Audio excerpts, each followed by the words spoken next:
नमस्कार दोस्तों, मेरा नाम सुनील कुमार, आपके अपने YouTube channel ABS technical study में। दोस्तों, पिछली वीडियो में हमने फ्लूइड मैकेनिक्स के सिलेबस के बारे में देखा था। आज हम जो हमारा फ्लूइड मैकेनिक्स का जो चैप्टर नंबर फर्स्ट है, जो हमारा इंट्रोडक्शन है, उसमें कुल हमारे जो 5 टॉपिक हैं, आज इस वीडियो में हम उन टॉपिकों को सबसे पहले देखें और उसमें से हम 2 टॉपिकों को क्लियर करेंगे। तो आप हमारी वीडियो में शुरू से अंत तक बने रहिए। तो आइए अब हम उन टॉपिकों को देखते हैं जो हमारे चैप्टर नंबर फर्स्ट में मोस्ट इम्पोर्टेंट जो टॉपिक हैं। तो सबसे हमारा जो पहला नंबर जो टॉपिक है वो है हमारा यांत्रिकी यानी कि मैकेनिक्स। और जो हमारा दूसरा जो टॉपिक है वो है हमारा फ्लूइड मैकेनिक्स, जिसे हम तरल यांत्रिकी कहते हैं। और जो हमारा तीसरा टॉपिक है वो है हमारा द्रवीय यानी कि हाइड्रोलिक, जिसे कहते हैं हाइड्रोलिक। अब हम नंबर 4 जो चौथा जो टॉपिक है वो है हमारा वायवीय यानी कि जिसे हम प्नोमेटिक्स कहते हैं। प्नोमेटिक्स क्या होते हैं यानी कि जिसे हम वायवीय। और जो हमारा वो 5वां टॉपिक है वो है हमारा तरल यानी कि फ्लूइड। तो आज हम इस वीडियो में हम कुल 2 टॉपिक क्लियर करेंगे। जो हमारे 2 टॉपिक हैं वो है हमारा यांत्रिकी यानी कि यांत्रिकी किसे कहते हैं यानी कि मैकेनिक्स, और जो तरल यांत्रिकी होती है फ्लूइड मैकेनिक्स किसे कहते हैं। तो हम इन 2 टॉपिकों को आज पूरा क्लियर करेंगे। तो अब हम सबसे जो हमारा फर्स्ट टॉपिक है वो है हमारा यांत्रिकी यानी कि यांत्रिकी किसे कहते हैं। तो अब हम देखते हैं नंबर पहला यांत्रिकी।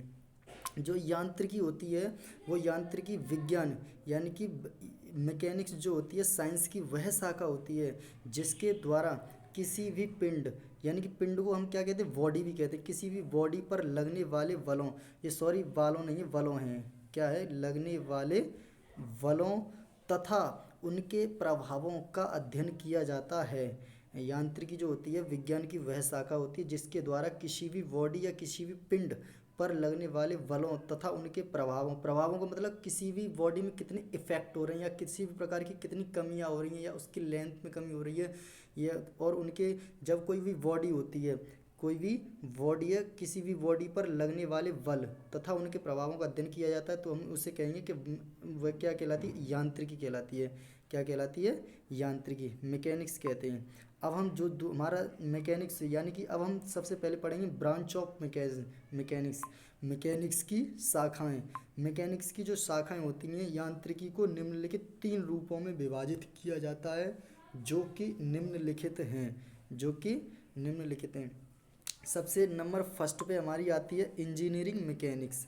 इंजीनियरिंग मैकेनिक्स जिसे हम कहते हैं इंजीनियरिंग यांत्रिकी। और जो नंबर 2 है वो है हमारी सोम का मतलब क्या होता है, स्ट्रेंथ ऑफ मटेरियल यानी पदार्थों की सामर्थ्य, या मॉस का मतलब होता है मैकेनिक्स ऑफ सॉलिड यानी ठोस यांत्रिकी।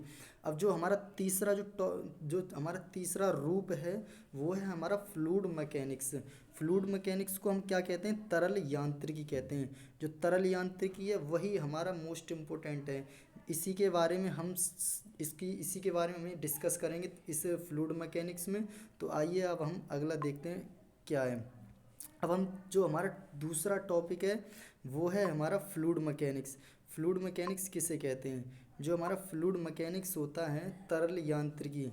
तरल यांत्रिकी क्या होती है, तरल यांत्रिकी विज्ञान की वह शाखा होती है जिसके अंतर्गत तरल पदार्थ जिसे जो हमारे फ्लूइड मटेरियल होते हैं उन पर लगने वाले बलों का अध्ययन किया जाता है, तरल यांत्रिकी कहलाती है। तरल यांत्रिकी किससे कहते हैं, अब अच्छे से समझ में आ ही गया होगा कि तरल यांत्रिकी विज्ञान की वह शाखा होती है जिसके अंतर्गत तरल पदार्थ जो होते हैं, तरल पदार्थ किसे कहते हैं, तरल पदार्थ वो पदार्थ होते हैं जिनमें बहने का गुण पाया जाए, तरल पदार्थ वो कहलाएंगे। जिनमें बहने का गुण पाया जाता है वो उसे हम कहेंगे तरल पदार्थ। तो अब ये फ्लूइड मैकेनिक्स आखिर में होती क्या है, तरल यांत्रिकी विज्ञान की वह शाखा होती है जिसके अंतर्गत तरल पदार्थों पर लगने वाले बलों का अध्ययन किया जाता है, तरल यांत्रिकी कहलाती है। तो आई होप समझ गए होंगे कि तरल यांत्रिकी किसे कहते हैं। अब हम नेक्स्ट देखते हैं क्या है। अब हमारा जो नेक्स्ट है तरल यांत्रिकी की शाखा यानी कि ब्रांच ऑफ फ्लूइड मैकेनिक्स, तरल यांत्रिकी की शाखाएं। जो तरल यांत्रिकी की शाखाएं निम्नलिखित 3 होती हैं, तरल यांत्रिकी की जो शाखाएं होती हैं वो कितनी होती हैं हमारी? 3 होती हैं। पहली शाखा कौन सी होती है हमारी? तरल स्थैतिकी होती है, जिसे हम कहते हैं फ्लूइड स्टैटिक। और जो हमारी दूसरी होती है वो है हमारी तरल शुद्धगतिकी, जिसे हम इंग्लिश में कहते हैं फ्लूइड काइनेमेटिक। क्या कहते हैं? फ्लूइड काइनेमेटिक, तरल शुद्धगतिकी, तरल शुद्धगतिकी होती है। आयु अब हमारी जो तीसरी तीसरी शाखा है वो है हमारी तरल वलगतिकी, जिसे हम इंग्लिश में कहते हैं फ्लूइड डायनेमिक, फ्लूइड डायनेमिक। अब हम अगला देखते हैं। अब हम वन बाई वन इन सभी के बारे में देखेंगे। तरल यानी कि तरल स्थैतिकी किसे कहते हैं, तरल शुद्धगतिकी होती क्या है, तरल वलगतिकी क्या है। तो अब हम इन्हीं के बारे में वन बाई वन देखते हैं। तो हम सबसे पहले फ्लूइड स्टैटिक देखते हैं। फ्लूइड स्टैटिक यानी तरल स्थैतिकी होती क्या है, तरल स्थैतिकी किसे कहते हैं?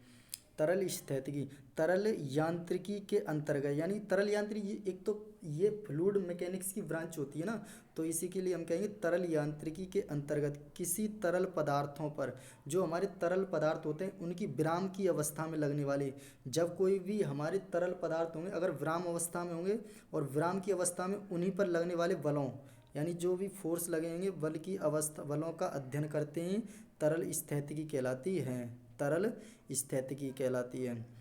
तो आई होप समझ गए होंगे कि तरल स्थैतिकी क्या है। तरल स्थैतिकी को सीधी सीधी अपनी भाषा में ये भी बोल सकते हैं कि तरल स्थैतिकी जो होती है विज्ञान की वह शाखा होती है कि जिन तरल पद जो हमारे तरल पदार्थ होते हैं, तरल पदार्थों का विराम की अवस्था में लगने वाले बलों का अध्ययन करते हैं, तरल स्थैतिकी कहलाती है। अब हम दूसरा दूसरा प्रकार देखेंगे। जो दूसरा प्रकार है वो है हमारा तरल शुद्ध गतिकी, तरल शुद्ध गतिकी। तो तरल शुद्ध गतिकी किसे कहते हैं? तो आई होप देख लीजिए तो तरल शुद्ध गतिकी होती क्या है। तो जो तरल तरल यांत्रिकी ये एक प्रकार से तरल जो फ्लूइड मैकेनिक्स होती है उन्हीं की ब्रांचेज होती हैं, तो इसीलिए हम कहेंगे तरल यांत्रिकी के अंतर्गत, तरल यांत्रिकी के अंतर्गत तरल पदार्थों पर गति की अवस्था में लगने वाले बलों, सॉरी ये बलों हैं, क्या ये हमारे बलों का अध्ययन करते हैं, बलों का अध्ययन करते हैं, तरल शुद्ध गतिकी कहलाती है। तरल शुद्ध गतिकी में ये दाब जो होता है, दाब जो प्रेशर होते हैं, प्रेशर तथा बल जो फोर्स होते हैं उनको हम क्या कहते हैं? कंसीडर नहीं करते, यानी मापते नहीं हैं, उनको मापा नहीं जाता है तरल शुद्ध गतिकी में। तो आई होप एक बार और रिपीट कर लीजिए कि तरल शुद्ध गतिकी होती क्या है। तो तरल यांत्रिकी के अंतर्गत तरल जो पदार्थ होते हैं उन पर गति की अवस्था में कोई भी जो तरल पदार्थ होंगे मोशन कर रहे होंगे, रेस्ट में नहीं होंगे लेकिन मोशन कर रहे होंगे, तब उन पर लगने वाले बलों का अध्ययन करते हैं, तो हम कहेंगे कि इसी क्या तरल, तो उसे हम तरल शुद्ध गतिकी कहते हैं। तरल शुद्ध गतिकी में क्या है? दाब तथा बल जो होते हैं, दाब होते हैं और बल होते हैं, उनको हम कंसीडर नहीं करते हैं। तो अब हम अगला जो प्रकार है फ्लूइड मैकेनिक्स की ब्रांच शाखा है वो है हमारी तरल वलगतिकी क्या होती है, तरल वलगतिकी क्या होती है। तो तरल वलगतिकी को हम देख लेते हैं। जो हमारी तरल वलगतिकी होती है उसे हम किस प्रकार डिफाइन करते हैं और आखिर में होती क्या है? तरल यांत्रिकी के